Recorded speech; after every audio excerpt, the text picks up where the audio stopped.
नमस्कार, मैं हूं अमरेंद्र प्रताप सिंह। पाकिस्तान ने भारत को धमकी दी है।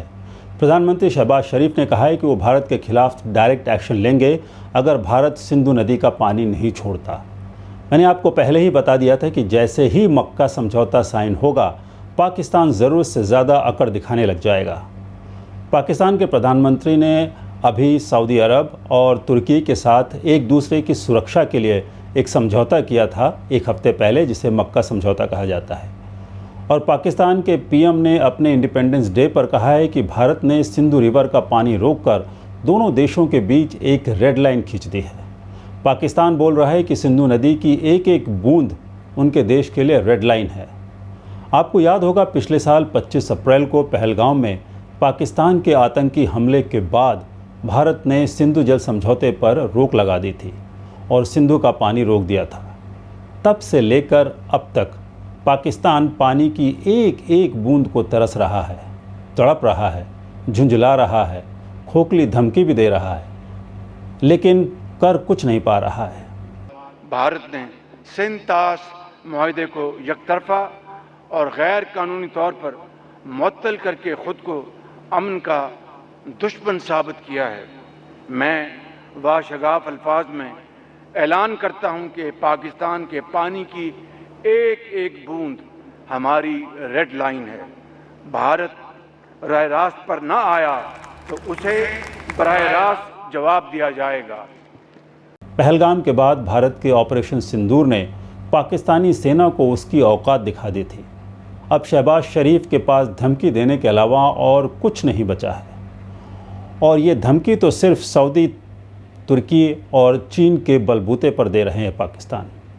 शहबाज शरीफ पहले अपना घर तो संभाल नहीं पा रहे हैं, पूरे पाकिस्तान में उनके खिलाफ बगावत फैली है।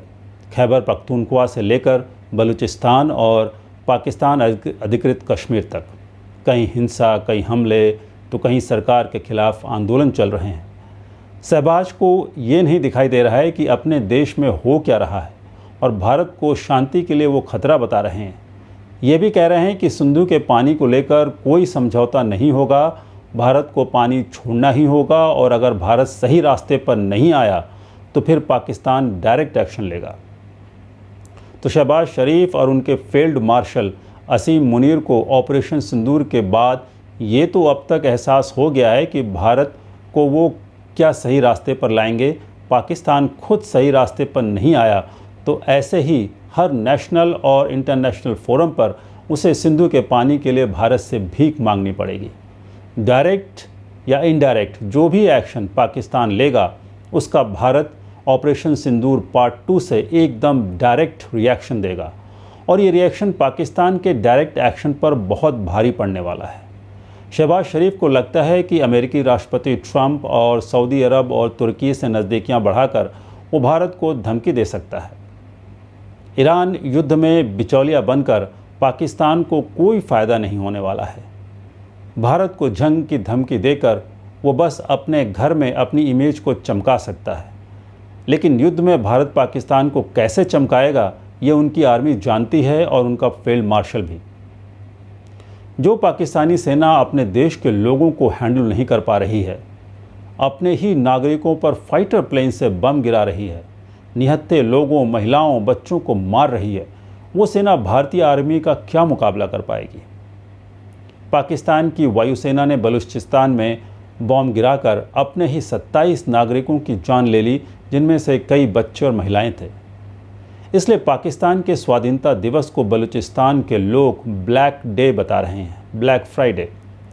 पाकिस्तान ऑक्युपाइड कश्मीर में भी पुलिस और सेना की फायरिंग में हाल के महीनों में सैकड़ों लोग मारे गए हैं, लेकिन पाकिस्तान अपने देश में तो कहीं भी शांति स्थापित करने में कामयाब नहीं हो पा रहा है।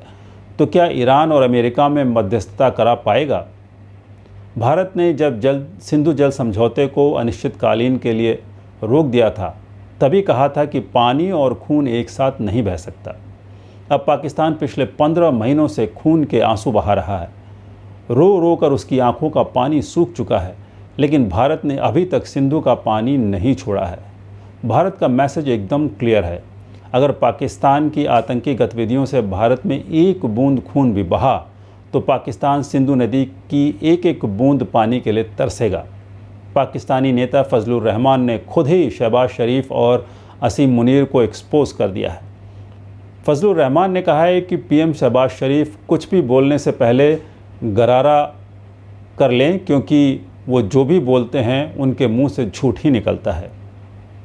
फजलुर रहमान के मुताबिक बलूचिस्तान के 80% हिस्से पर पाकिस्तान का कंट्रोल नहीं रहा है, वो पाकिस्तान के कंट्रोल से बाहर हो चुका है और बाकी बस 20% हिस्सा भी आज़ाद होने वाला है। ये उनके अपने ही नेता का कहना है।